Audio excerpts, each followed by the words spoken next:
Now we have next topic from experimental physics, that is determination of f of a concave mirror using parallax method.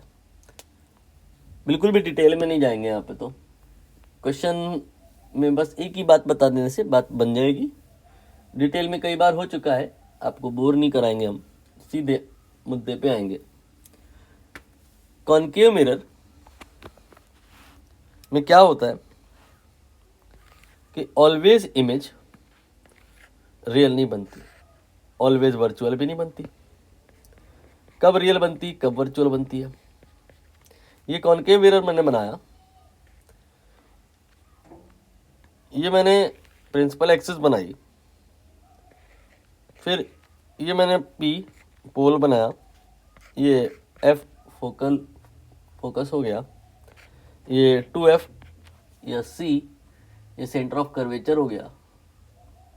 होता क्या है कि अगर object आपका infinity और f के बीच में कहीं पे है,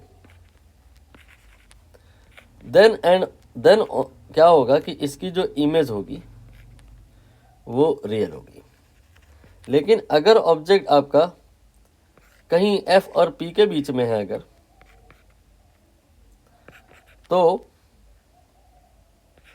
वर्चुअल होगी। और हमें f फोकल लेंथ डिटरमाइन करनी है।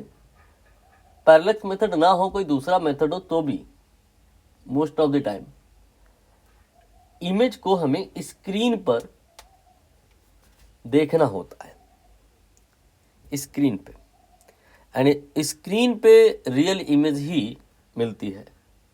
Virtual image can not be obtained on screen, only real image can be. For that purpose it is mandatory कि हम अपने ऑब्जेक्ट को यहाँ कहीं भी रख लें, चलेगा, लेकिन इतना मिरर के करीब ना जाएं कि उसकी इमेज वैसी ही बने जैसी हम लोग आईना देखते हैं, जब शीशा देखते हैं तो बिहाइंड द मिरर वर्चुअल बनती है, क्योंकि वो स्क्रीन पे नहीं मिलती है। आप जब आईना देखते हैं तो आपकी इमेज जहाँ दिखती है वहाँ पे अगर कोई जाए और देखे तो कुछ मिलता नहीं है, वर्चुअल होती है वो इमेज। तो for the measurement purpose it is required to get a real image. For that purpose object should be between infinity and focus. Now option देख लीजिए, 1 2 3 4 सारे पढ़ लीजिए, कोई एक ऑप्शन होगा। जैसे पहला कह रहे हैं कि F और C के बीच में होना चाहिए,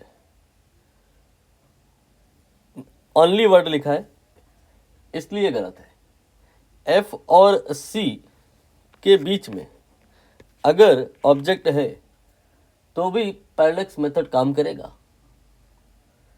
फोकल लेंथ डिटरमाइन की जा सकती है, लेकिन ओनली नहीं, C और इन्फिनिटी के बीच में अगर आप यहाँ भी कहीं पे रखो अपने ऑब्जेक्ट को तो भी इमेज रियल बनेगी, तो भी पैरेलक्स मेथड की हेल्प से फोकल लेंथ आप निकाल सकते हो। मैं यहाँ पर आपकी भावनाएं समझ रहा हूँ। आप सोच रहे होगे कि पैरेलक्स मेथड तो सर बताइए पहले आप, एक बार, कई बार बता चुके हैं, डिटेल में नहीं जाना चाह रहे हैं हम, आपको बोर नहीं कराना चाह रहे हैं। नीड होगी तो बताइएगा, दोबारा एक्सप्लेन कर देंगे। बट फिलहाल यहाँ पे तो इतने से ही बात बन जाएगी कि इन्फिनिटी और F के बीच में आपका ऑब्जेक्ट होना चाहिए। दूसरे में लिखा at any point beyond the focus of mirror, यही सही है। तीसरा जैसे एक बार रीड करें तो क्या लिखा है, बियॉन्ड C, ये भी गलत है because of this only word. Between P and F, ये ओनली ना भी लिखा हो तो भी गलत है, क्योंकि P और F के बीच में अगर ऑब्जेक्ट है तो पैरेलक्स मेथड काम ही नहीं करेगा, इमेज रियल मिलेगी ही नहीं। आंसर मैच करा लेते हैं। सेकेंड ऑप्शन छोटा सा लिखा है,